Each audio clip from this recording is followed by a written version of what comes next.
to be back with you here on the Yaffee program, News Talk 770 AM, 92.5 FM, WVNN. Don't forget to like the Yaffee Facebook page.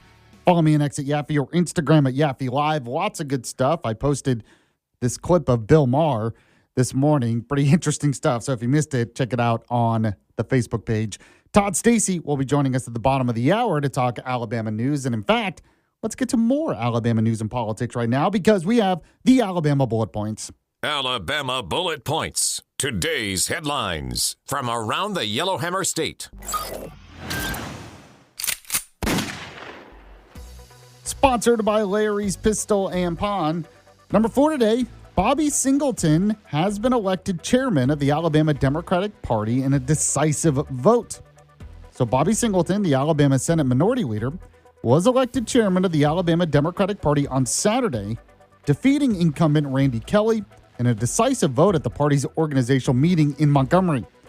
Now, Singleton received 165 votes, which is about 72 to 73% of the vote. From the State Democratic Executive Committee, with Kelly, who had held the position since 2022, only received 62 votes. And there's been a lot of reporting on some of the divisions because of Randy Kelly. Even Doug Jones, who's running for governor, said Randy Kelly's got to go. Now, Singleton, who has represented Senate District 24 since 2005, announced his challenge in late July with goals of improving party organization, fundraising, and support for Democratic candidates. So we'll see if he can make a positive change for the party.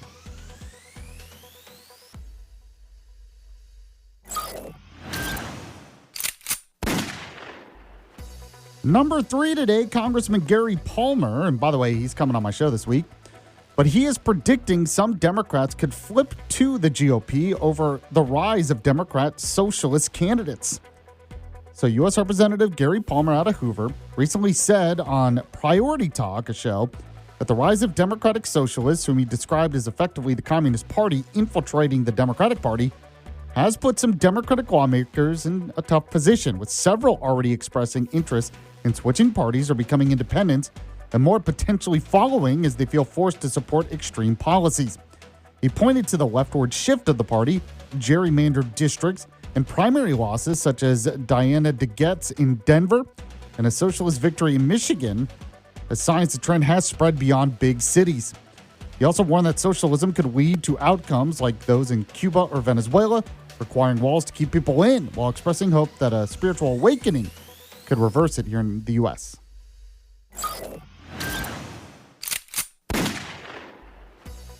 Number 2 today, U.S. Senator Bill Cassidy is attacking, he's out of Louisiana, but he's attacking Tuberville over his anti-El Sayed comments, calling him a terrorist. So U.S. Senator Bill Cassidy condemned fellow Republican Senator Tommy Tuberville's remarks, calling Michigan Democratic Senate primary winner Abdul El Sayed a terrorist. So Cassidy was on CBS's Face the Nation. He said he rejects such language.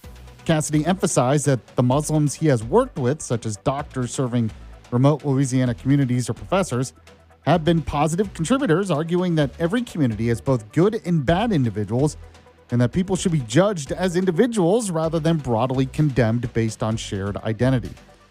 Now, I'm not sure that's what Tuberville was doing.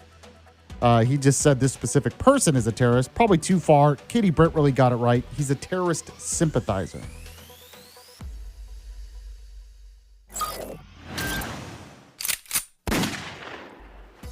And number 1, speaking of U.S. Senator Katie Britt, she is fighting to permanently eliminate the hemp loophole that's targeting minors.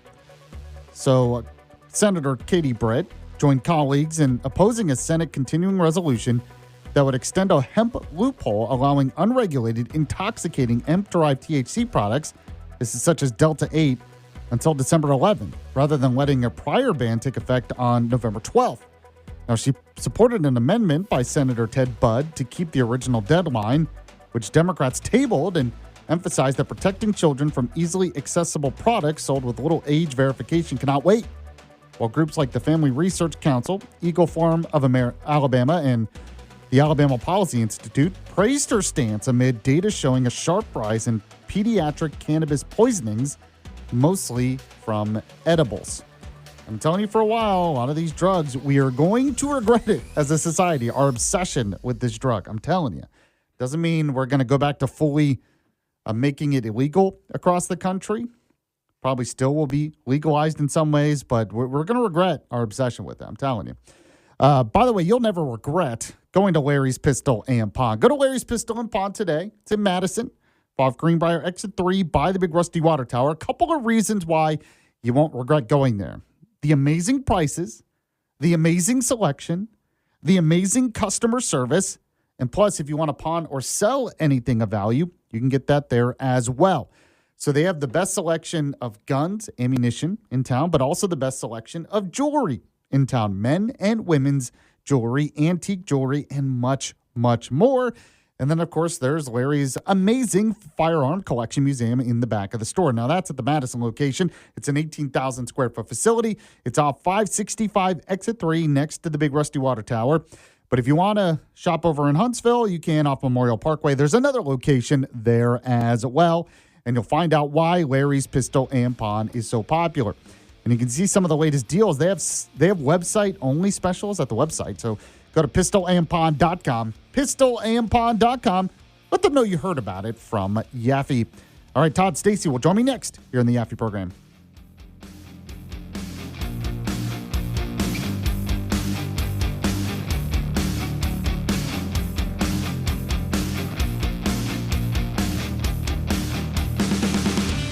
Yaffee program.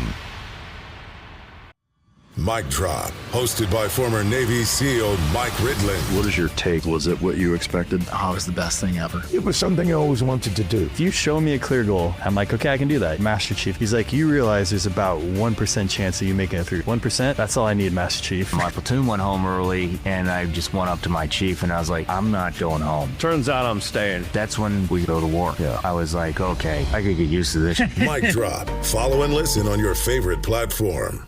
The U.S. Soccer Podcast. These players are battered and exhausted, but you don't hurt like this if you don't care about this team, about this country, about this game. I think you can feel the intensity, the goals, the energy, the wow, look at us. Here in the U.S., I have got some news for you. There's so much more to come. My name is Megan Klingberg, and we're just getting started. The U.S. Soccer Podcast, presented by Henkel. Follow and listen on your favorite platform.